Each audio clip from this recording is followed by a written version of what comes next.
As you're heading back to your seat, man, welcome to Neon Night. We're so glad that you're here. My name is Seth. I am one of the team members on our incredible team here at Second. And we're so glad that you're at live.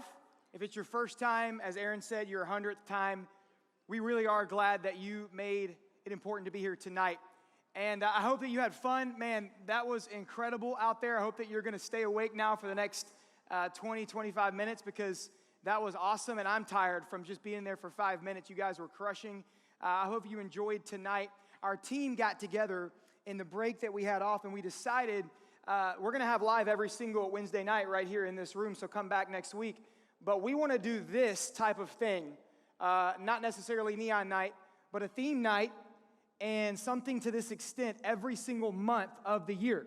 So next month, February 12th, you need to be back here also because it's going to be absolutely incredible, just like you saw tonight. Everything happening outside. There'll be a new theme. There'll be an incredible service, and we want you to be a part of it.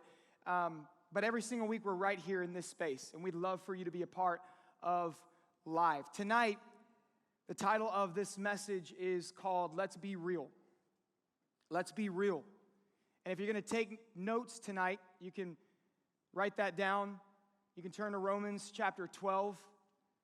We'll be there tonight, Romans chapter 12. If you have a phone, you can open up your Bible app if you have that. If you don't have the Bible app, you can go to your Apple store or to Google Play if you've got an Android or some type of phone like that. You can download the Bible app and you can follow along. Romans chapter 12, verses 1 and 2 is where we're going to be, and the verses will be on the screen. But I want to talk about being real versus being fake.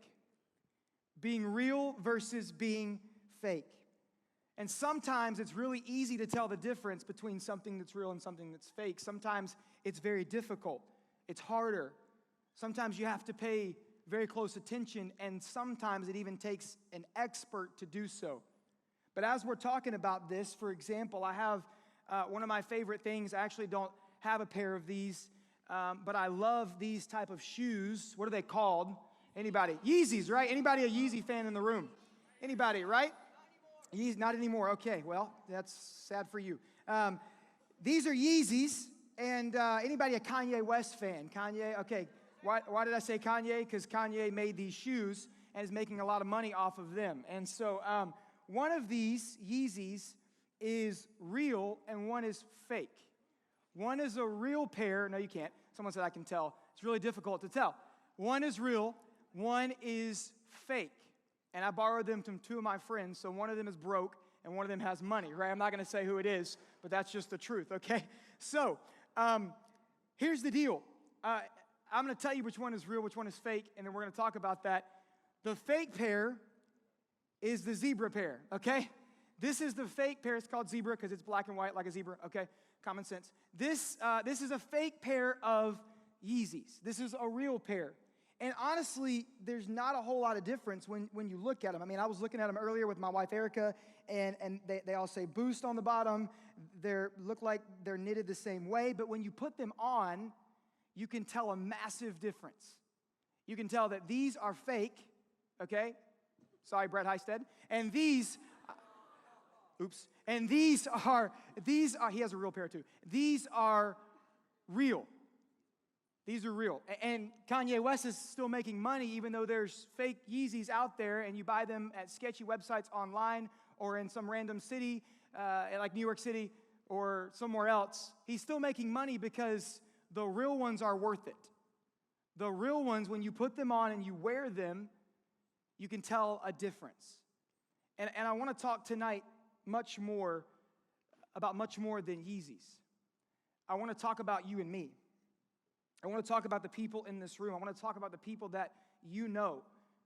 But here's what I want you to do for the next few minutes. I want you to not think about, in this message, my friends who are fake, my parents who are fake, my other people in my life that have influence or authority in my life are fake.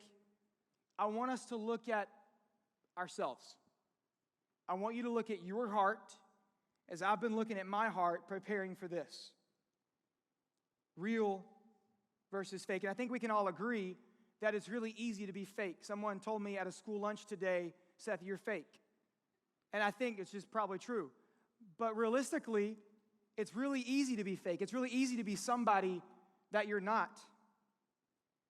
And maybe you're ashamed of who you are. Maybe because of what people say or do to you, you think you have to be somebody that you're not. I've been there. In fact, I battle with that still today. It's something that we all battle with and can give in to so easily. It's very common. But remember, we're looking at ourselves. So here's some examples of how we can do this. Number one, social media. We live in a social media world. We just got up here and did a 5-minute deal almost on Second Students West, our Instagram page, and taking selfies. Social media is massively a part of our world. I love social media. It can be taken out of hand and out of context quickly, but I love it. It's a great thing. But the problem with social media is that you can be fake.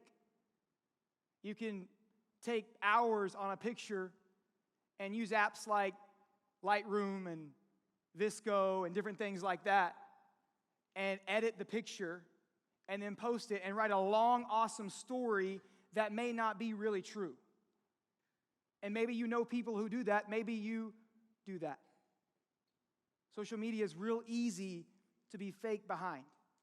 Another one, and this is a lot of the guys in the room, some of the girls as well, and I battled with this, or I saw this truly, I did this when I was in high school, is when it comes to sports, right? It's really easy, guys, to, especially guys who play football, because I played football, it's easy to go, man, I do this, I do that, I have this amount of receptions, or this many yards, or this many touchdowns, but then maybe you know someone who, when they actually play, they don't produce it. And then when they come off the field, they're like, oh, my coach, man, he doesn't like me.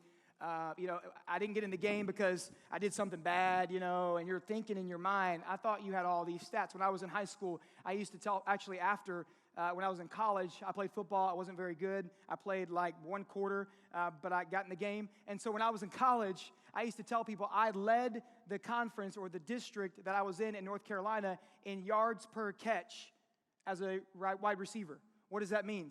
That means that I had the most yards every time I caught the ball in the conference. Well, here's the deal. It was really easy for me to say that because I caught the ball one time all year, and it was for 85 yards. So I could say that. But when you really looked at it, was I really leading in that? Another thing that we do is cover-ups. And no, I'm not going to talk about makeup, girls, okay? Because I've been married for almost 6 years, and I realized that makeup is really important, okay? So I'm not going to go there, all right? Don't get stressed. Makeup's great. I don't wear it. But just to make sure you knew that. But cover-ups, there are things that we like or tend to cover up. And we do it because we don't want people to see the real us. Cover-ups like, I'm going to cover up my real passion, what I'm really gifted at, what I'm really talented at, because of what people have said or done to me. I'm going to cover up what I think my calling is in life, what I believe God is telling me to do. Maybe there's some of you in here who are called into full-time ministry like myself, and you've been covering that up because someone doesn't want you to do that. You felt that call, and maybe it's not ministry, it could be anything. And it's against maybe what your parents have said or what people tell you or what you've always thought about yourself, and so you're covering that up and not being real about what you're calling or what you feel like you've been created to do. Maybe you cover up fears. Maybe you're fearful of a lot of things and you cover them up because you don't want people to see the real you. Maybe it's feelings. Maybe you have a lot of feelings in the room, emotions in the room, things that go through your head that no one knows that you think about and are very real, and you cover them up because you don't want people to know the real you. Do you see the trend? Maybe it's other things. Maybe it's a battle, something that you're fighting in your life, that you're going through, but we're not real about it. And sometimes we feel like we have to cover up the person that we were made to be, who God made us to be. And it's really hard to be real. Let me tell you real quick, and we'll jump into Romans in a second, what the Bible says about every single one of the people in this room, old, young, staff member, student, leader, whoever you are. The Bible in Psalm 39:14 says, God has made us fearfully and wonderfully.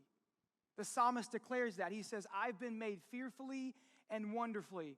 We have all been created, no matter what you're told in school, by God, fearfully and wonderfully. What does that mean? Fearfully means awesome.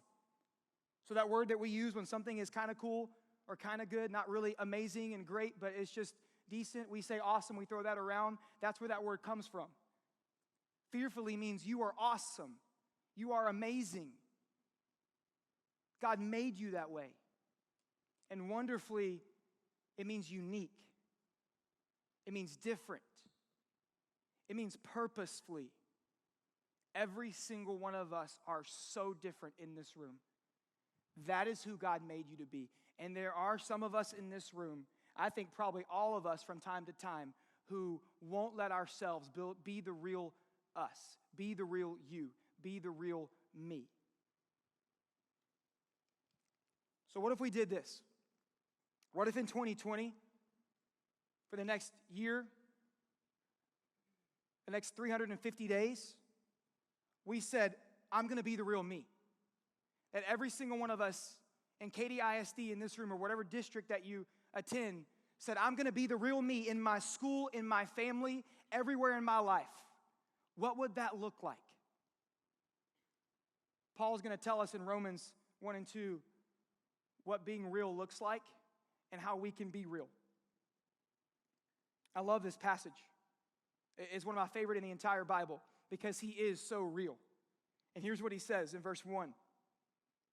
Therefore, I urge you, brothers and sisters, in view of God's mercy, to offer your bodies as a living sacrifice, holy and pleasing to God. This is your true and proper worship. There's a lot right here, so pause. Don't go to verse 2. Stay here. He says, I urge you. And what that means is, hey, this is really important. So listen up, because it's really important, and I want you to hear this. I urge you, in view of God's mercy. What does that mean? In view of what Jesus did for us on the cross, his death and his resurrection, in view of that, what he did for you, if you're a Christian in the room and you've accepted that into your life, you believe in Jesus and what he did for you, and you've received that gift and given him your life. With that in view, with that in mind, offer your bodies as a living sacrifice, which when you do that is holy and pleasing to God and is our proper form of worship. By the way, when you're up here and you're standing not on the steps but on the floor and you're raising your hands, that's so awesome. And it's a form of worship, but it's not just worship. Like that little thing was not all that worship is. It's such a great part of it, and I love it. But what Paul's telling us is that worship is all the time. Worship is when you live as a sacrifice. So what does that mean? Remember, you've got what Jesus did for you in mind. You're thinking about that, and you're going to live as a sacrifice. Well, that's weird. What does that mean? That means that you do everything with Jesus in mind. You say everything, you do everything. You seek to live your life to glorify him, to point to him. That's real worship. That's 24/7 worship. So worship really is anything that's glorifying him. It should be how we live our lives. So he says that's being real. That's what being real looks like. It's living as a sacrifice. It's living pointing to Christ. So you can ask yourself, am I being real? Am I living that way? I'm not saying that you have to be perfect. And if you walked in this room and you have the perception in your mind that you have to be perfect as a Christian, please stop thinking that. That is not true. Feel freedom in that. But we live as a sacrifice. We live with everything we are pointing to him. Then he goes on. Here's how you do it. And this is where I want to dig in for the next few minutes. Do not conform to the pattern of this world, but be transformed, in verse 2, by the renewing of your mind. I'm going to read it again. Do not conform to the pattern of this world, but be transformed by the renewing of your mind. Then you'll be able to test and approve what God's will is, his good, pleasing, and perfect will.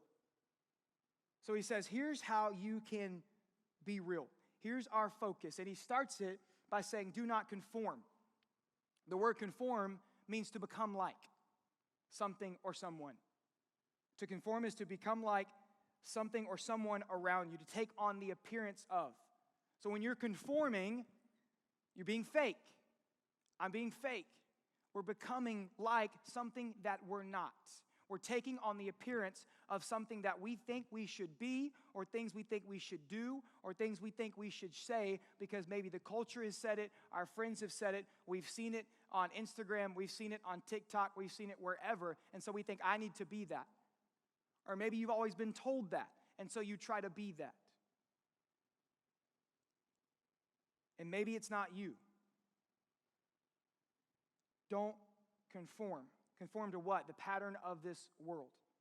I love this part because this gives us a real glimpse as to how powerless the enemy is, as to how powerless the world is, as to how powerless as Christians sin is in our life, because it's a pattern.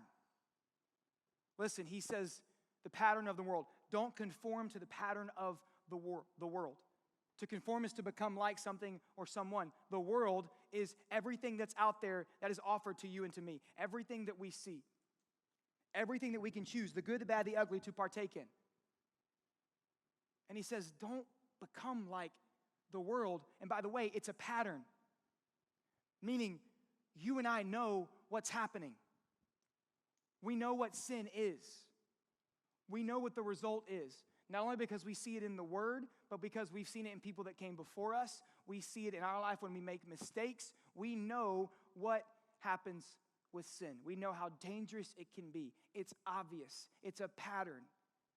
When you mess up, when I mess up, I feel like there's two responses when we sin. Two responses for every single one of us. One of them is we're shocked. We're shocked when we sin and the results and the consequences happen. We're like, I can't believe I got here. What was I doing? How did this happen? Or your response is, I knew that was going to happen. I don't know why I did that. I knew I shouldn't have been there. I knew I shouldn't have gone to that party. I knew I shouldn't have been dating that person. I knew I shouldn't have been alone with her. I knew I shouldn't have said that. I knew I should have been careful here. I knew I shouldn't be alone. I think the majority of us end up in this place. Here's why. Listen, because we know the pattern. We know there's a pattern.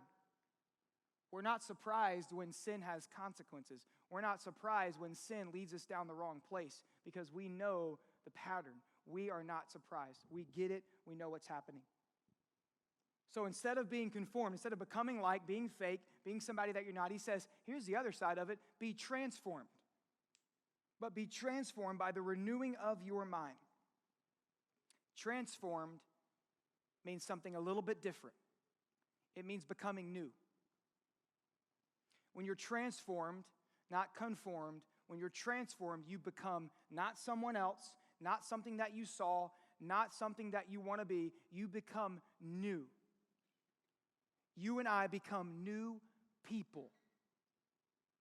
And the way that that happens, transformation, is in Jesus Christ. Be transformed by the renewing of your mind. Here's what that means. It means daily. Maybe one of your struggles in the Christian walk, if you're a Christian in the room, is that you just tend to give up sometimes. Because it is a process. And becoming like Christ doesn't happen overnight. Like when you receive Jesus, maybe you did it here at Live one night. The next day was probably just as hard as the day before. Because that's life.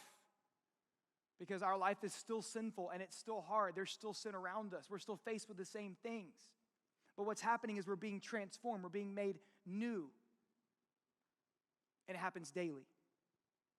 It says the renewing every single day.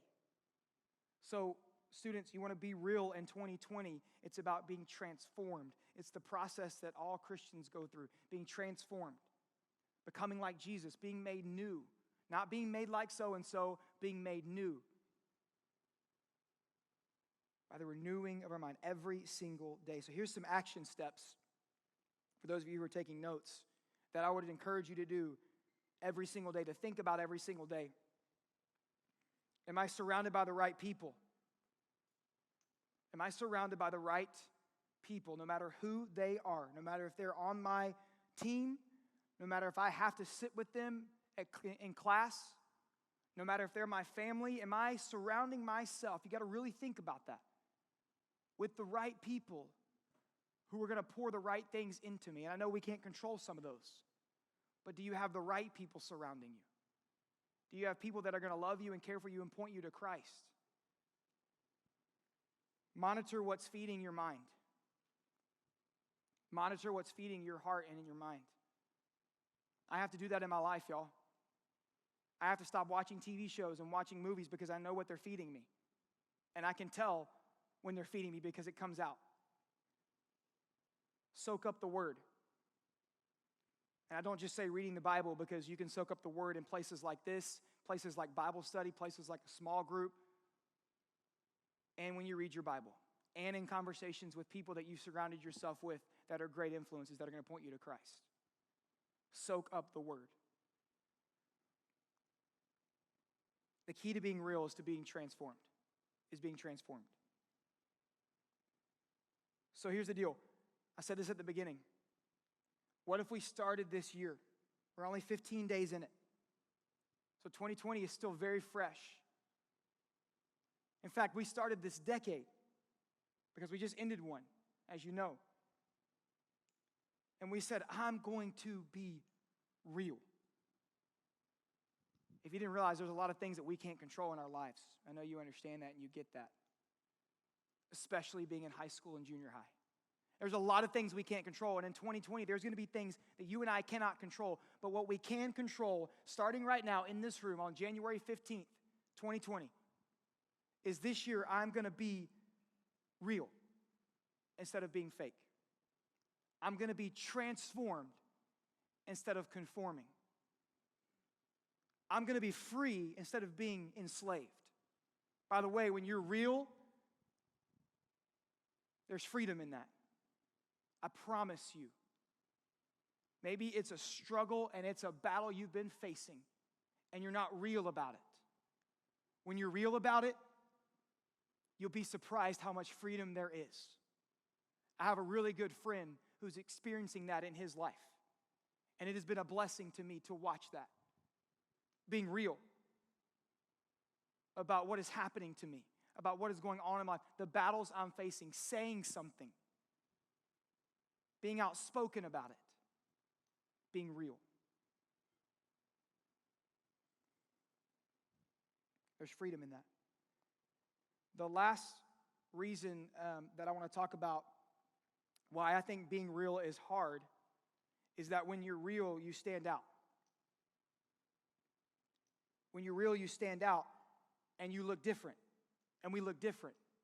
We look different than the culture. We look different than the world. Because remember, when we're becoming real, we're being transformed. We're becoming like Christ. So we're going to stand out because the goal and the purpose of our lives is to point to Him. It's to make a difference for Him. So you will stand out when you make a difference. And when you stand out, you're going to shine for Him. So if you're going to commit tonight to be real in 2020, to be transformed and not conformed, to feel freedom in that, then be ready to point others to Him because it will happen. He will shine from you and from me. And here's the really cool part about this. He will shine from you and me in a very dark and broken and hurting and sinful and lost world. And He'll shine from you in your friend groups. He'll shine from you in school. He'll shine from you maybe in your family that doesn't know Jesus. And the cool thing is that when He shines, it may take some time. It may take years. But students, remain strong. You got a decade ahead of you. Who knows where you're going to be in 10 years? 28, 27, 26, 25, 24 years old. But keep being real. Keep shining Him, and it will be contagious. And people who live in this dark and broken and hurting world, they will catch on. And they'll realize because of what you're doing and what Christ is doing in you, that they can also step into freedom and be real. And it will spread. And just maybe, because of the people in this room, we'll see a revival happen in 2020, in the years to come. Maybe in your family, you'll see your mom or your dad or your sister or your brother or aunt or uncle or grandparent come to know Jesus Christ. Maybe you'll see someone find freedom. We just got to be real.